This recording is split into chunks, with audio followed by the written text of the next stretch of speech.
Administrativando Abogados.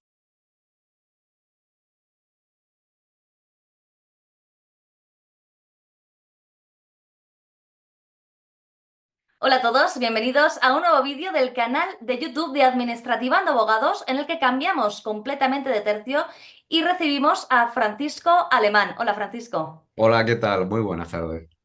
Buenas tardes, muchas gracias por acompañarnos. Francisco es catedrático de Derecho del Trabajo y Seguridad Social en la Universidad de Córdoba y queríamos hablar con él porque ha escrito un artículo interesantísimo sobre algo que ocurrió hace un tiempo y que probablemente la mayoría de ustedes leerían en prensa. Estamos hablando de un trabajador exhausto de un ayuntamiento que resulta que tiene una sentencia favorable. Es decir, se le reconoce que estaba exhausto y que estaba realizando tareas que no le correspondían a él. De esa sentencia, nuestro invitado de hoy hace un artículo, como les digo, interesantísimo que les dejaremos debajo de este vídeo para que puedan leer cuando quieran. Y mi primera pregunta para usted, para ti, si me lo permites, Sí, por es supuesto. el concepto que utilizas a lo largo de todo el escrito de Rubio. No sé si podrías ponernos un poco en contexto. Sí. Primero, muchas gracias por darme esta oportunidad y también por contribuir a la difusión de lo que hacemos realmente en la universidad. Si no hacemos este tipo de acciones de divulgación de lo que hacemos, bueno, la verdad es que nuestro esfuerzo queda en nada, por decirlo así, ¿no? Entonces, sí, fue en el mes de octubre del año pasado, salió a los medios de comunicación una noticia que me llamó mucho la atención, nada más verla. Yo iba a dar una ponencia precisamente en Las Palmas, y venía ad hoc. Rápidamente cogí la sentencia porque es la primera vez realmente que es en el orden, además, no social, sino en el orden contencioso administrativo, un tribunal falla a favor del administrado, primero dando un monto, digamos, retributivo bastante interesante, que son 149.000 euros, porque el caso también es un poco esperpéntico. Yo digo esperpento valle inclanesco porque la verdad es que lo es, ¿no? Es decir, es un servicio jurídico que está compuesto de tres personas. Casi todas las administraciones públicas tienen un servicio jurídico cuando tienen una cierta entidad. En mi universidad también, paradójicamente, hay tres personas. Y entonces, ¿qué ocurre? Que ya de entrada, que un servicio jurídico solamente tenga tres personas, ¿no?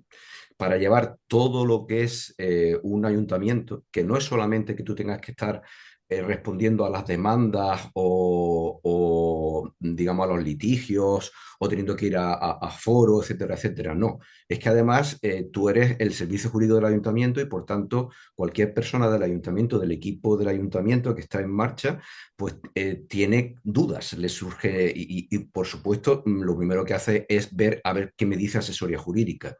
Entonces, el hecho de que haya tres personas y que si son tres personas, lo que suele ocurrir, que ocurrió además aquí, que es que hay bajas, ¿m? O hay. Entonces, eso se va condensando, el trabajo de uno se va como acumulando, ¿no? Entonces, ¿qué ocurre? En mi materia, cuando se produce este tipo de contingencias, se utiliza un concepto que es una modificación sustancial de las condiciones de trabajo, ¿vale? Es el concepto técnico. Pero yo creía que había que hacer una construcción, digamos, más metafórica. Y utilicé precisamente esta noción, que es una noción de Rubio. La verdad es que es una noción, digamos, que viene de la geología, que es cuando un río sale realmente de su cauce. ¿Mm? Entonces, en ciencias sociales es bastante frecuente, por lo menos en sociología, de cuando hay una fenomenología nueva, o utilizar un concepto nuevo, o utilizar un concepto al uso, ¿no? Todos sabemos que el concepto matriz sería una modificación sustancial. Es decir, un abogado resulta que porque se pone de baja uno, se pone de baja otros, no se cubren los puestos de trabajo, entonces resulta de que todo el servicio jurídico recae sobre una sola persona. Con lo cual, esa persona tiene todas las papeletas para estar quemada, para reventar, que es lo que al final ocurrió, ¿no? Y esta situación se llevó durante 4 años. Entonces, bajas de uno, bajas de otro, tal. ¿Y eso qué ocurre? Eso es grave. ¿Por qué? Porque si ya de entrada la propia administración pública hay un problema porque cada vez los ciudadanos exigen más, porque es lógico, ¿no? A que los servicios públicos atiendan sus demandas y da la casualidad que esos inputs de demanda no son, digamos, respondidos con un output en temas de recursos humanos, ya eso crea una serie de disfuncionalidades en la administración de la cosa pública que a su vez es muy probable que muchas de estas disfuncionalidades pues den, o den cuestiones litigiosas o se continuamente dudando si esto está conforme o no conforme a derecho. Entonces, si todo esto lo vamos uniendo, lo que ocurre es que al final este pobre letrado de la administración pues litiga contra su propio ayuntamiento. O sea, por eso es bastante paradójico, ¿no? Y al final consigue, por suerte, pues que el juzgado de lo contencioso de León le diese la razón. ¿De Rubio por qué? Pues porque esa persona no es que solo se ha quemado, o sea, hipertrofiado sus responsabilidades claro, al tener demasiadas responsabilidades, ¿cómo vas, plazaba antes, cómo vas a gestionar bien lo que a lo mejor está ya tocado de una gestión un tanto extraña, por decirlo así, ¿no? Entonces, lo que ocurre es que al final la gestión que hace ese pobre letrado pues va a ser una gestión, entre comillas, forzada o irregular, porque no está con toda la capacidad para eso. Al final es responsable él. Y la culpa se la van a echar al servicio jurídico. Para esto los políticos son maravillosos porque estamos en el país del rafanadalismo, y cuando hay una responsabilidad, ¡pumba! No es de aquel, no es del otro, no es de aquel, lo estamos viendo con el tema de la Dana, ¿no? Entonces, lo primero que hay que hacer es precisamente no echarle responsabilidad al pobre abogado, porque es que el pobre abogado no da más. Y por eso utilicé el concepto de Rubio, porque es un río que realmente ha salido del cauce. Y cómo hace después que ese río vuelva después a ese cauce? Porque cuando un abogado, perdón, cuando un trabajador está quemado y tiene el síndrome del quemado, cuando pasa por una depresión, eso es como una lesión, que ya está ahí, que en cualquier momento dado vuelves otra vez a lesionarte. Entonces, ¿qué vamos a utilizar? ¿Un darwinismo social? Que, bueno, pues sí, que venga otro, ¿no? Que eso en el ámbito laboral, desde luego lo tenemos bastante presente, pero en el ámbito administrativo, pues no lo sé si las administraciones públicas realmente son conscientes del quemazón que están soportando los que administran la cosa pública, sobre todo incluso desde la pandemia, ¿no? Pero eso ya en otra ocasión quizás podemos hablar sobre este asunto, porque es que creo que viene de ahí, de todo este asunto. Y por supuesto, cuando tú quieras, hablaremos de lo que hablabas de la pandemia, ¿no? De los efectos, supongo, de que ha tenido para los trabajadores públicos.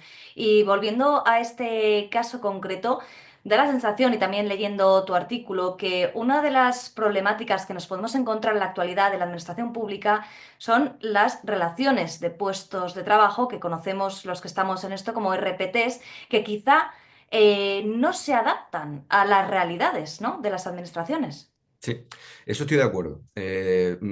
Teóricamente una RPT es una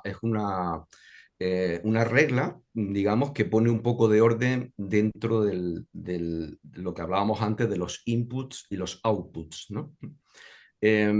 Teóricamente, cuando se hace una RPT es porque se ha hecho un estudio concienzudo a la hora de ver dónde hacen faltas recursos humanos y dónde no. Pero no nos engañemos, en ocasiones ese estudio concienzudo no es del todo objetivo. Quiero decir, por ejemplo, en mi universidad, pues en mi universidad hay el servicio, digamos, de informática, tiene muchísimos trabajadores en ese aspecto, ¿no? Eh, y sin embargo, hay otros sectores que no tienen esos muchísimos otros trabajadores. Probablemente esto también hay que verlo dentro de lo que es la política sindical dentro de las propias administraciones públicas, en donde algunos trabajadores, algunos perfiles de trabajadores tienen un poder sindical fuerte y por tanto son capaces de sacar a los responsables últimos de esa administración pues más puestos de trabajo, si no parejos, equivalentes, y otros que sin embargo están totalmente descompensados. lo que acabamos de ver del servicio público es un caso elocuente. ¿Mm? Porque además es un sector o un nódulo, digamos, dentro de la administración, en donde lo que prima más son los factores de valoración. Es decir, a la hora de señalar cuáles son las responsabilidades, ¿m? Mientras en algunos puestos la responsabilidad es bastante más, digamos, objetiva a la hora de decir, pues tiene que hacer esto, esto, esto, esto y esto, cuando hablamos de un puesto como puede ser de un letrado, lo que se habla son factores de valoración, es decir, responsabilidad, iniciativa, y estas cuestiones en abstracto hace a veces difícil el hecho de que tú puedas decir realmente de que ahí sí hace falta más gente. ¿Eh? ¿Cómo defiendes tú eso dentro de esta cuestión cuando además se supone que un letrado, pues como si fuese una élite, una categoría social que puede con todo? No sé, y entonces a veces ese sesgo hace que las RPTs al final sí están trabajadas, se han aprobado por los mecanismos correspondientes, pero ya hay un sesgo dentro de ellas que no es el más correcto. Y eso se ve después, en el día a día, cuando los asuntos se bloquean o cuando los asuntos se hipertrofian en determinados sectores de una misma administración. Ujú. Y cuando esto se produce, es decir, las RPTs, por mucho que estén bien diseñadas, puede darse el caso de que no se cubra, de que no se hagan los procesos selectivos acordes para tener todo ese personal, que fallen también el servicio público de cara a la ciudadanía. ¿Qué le ocurre? El concepto de carga mental de trabajo, ¿qué le ocurre a los trabajadores públicos? Sí, eso es un asunto, voy por partes. El concepto de carga mental de trabajo es una noción que está en el aire. O sea, hay elementos y hay además metodologías, sobre todo a nivel de la ergonometría, que te pueden tasar perfectamente lo que un puesto puede conllevar a nivel de carga mental de trabajo, pero sin embargo, esa cultura de la evaluación del esfuerzo cognitivo no está.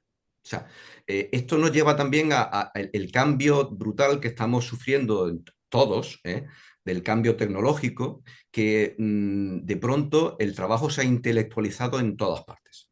Yo lo denomino el capitalismo cognitivo, ¿no? Todo pasa a partir ahora a través de una terminal, a veces son trabajos como el nuestro o el trabajo de un abogado que tiene que estar mucho tiempo expuesto, teniendo que filtrar información, que esa información además es ingente, porque la digitalización ha triplicado exponencialmente el volumen de información y además estamos en una sociedad multireguladora. Hay miles de fuentes. En mi materia, además, tenemos los convenios colectivos, que hay 6.000 convenios colectivos. Y sobre todo, entonces, toda esa información a la hora de filtrarla es difícil de poderlo hacer, salvo que tengas pues, una forma de trabajar cooperativamente, etcétera, etcétera. Entonces, si no existe esa evaluación de puestos de trabajo en donde se vea y se objetive realmente lo que puede ser ese puesto a nivel de carga mental de trabajo, pues podemos correr el riesgo, que ya lo es, de que nuestra cabeza lo puede con todo. Hemos pasado de un sistema en donde había un sistema de trabajo donde el esfuerzo muscular o físico hace un siglo hacia atrás era prevalente, a un sistema en donde el esfuerzo físico e intelectual se está automatizando, por decirlo así, y todo se intelectualiza. Y claro, como tenemos esa sensación de que la cabeza lo puede con todo y estamos sentados, pues esto es una comodidad. Y además tenemos la cercanidad tecnológica, que otro concepto, cercanidad filosóficamente hablando, es que como estamos todo el día utilizando las nuevas tecnologías, pues a veces no sabemos diferenciar bien el muro de contención entre lo que es trabajo y nuestra vida privada, porque es nuestra forma, digamos así, de interactuar con el mundo. Y a lo tonto, estamos sobrecargando nuestra capacidad, digamos, de información, y sometiendo la cabeza y sometiendo nuestra salud mental a riesgos. Vaya que si son riesgos, los riesgos psicosociales, que hay que evaluar además.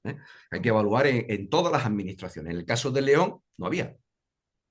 El propio abogado, el propio juez decía, me he quedado esperando el informe de prevención. Con lo cual, volvemos a lo de siempre, ¿no? Bueno, pues sí, se puede con todo. No, no se puede con todo. Y eso tenemos que ir ya concienciándonos de que el concepto de carga mental de trabajo hay que objetivarlo, ¿eh? Y que no se puede jugar a lo tonto con este, pues está en juego nuestra salud mental y nuestra salud anímica.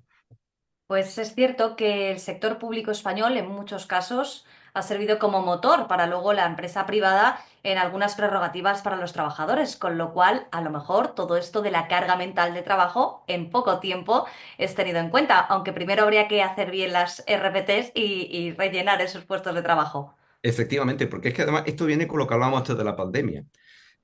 Tengo la sensación, y una de las cosas que digo en el artículo, que desde que ocurrió la pandemia, la propia administración pública se autoprotegió. Es decir, levantó muros de protección digital. Y al levantar muros de autoprotección digital, eh, hizo que el funcionamiento de muchos aspectos de la propia administración entrara en barrena, o sea, fuera de rubio también, por decirlo de una, del y en el sector privado pasó también otra cosa, y es que, bueno, se produjo una reconversión bastante abrupta, en el sentido de que hubo muchos puestos de trabajo que se amortizaron. Entonces, se amortizan puestos, ¿m? Pero se incrementa al mismo tiempo las responsabilidades. ¿M? Con lo cual, hay una distonía, volvemos a lo de antes, entre lo que realmente la necesidad de funcionales pide a un esquema organizativo dado, sea administración pública, sea empresa privada, y lo que realmente tú puedas llevar a cabo. Y esto nos lleva quizá a lo mejor pues que se explique, con todos los respetos, de que en algunas ocasiones tengamos la sensación de que sea un país de chapuzas Ujú. en la hora de lo que es la gestión, ¿no? Cuando además una chapuza, o sea, algo mal hecho es como una bola de nieve que revierte otra vez hacia ti, ¿no? Por tanto, Ujú, ujú. Pues entonces estaremos muy pendientes de los próximos artículos que escriban esta materia y si tienes a bien volver a hablar con nosotros, estaremos encantados. Muchísimas gracias. pues muy bien, en realidad la relación que había detrás de todo esto es esa toma de conciencia de que hay una relación causal entre el concepto de riesgo, sobrecarga de trabajo, incumplimiento y responsabilidad en esta cuestión, ¿no?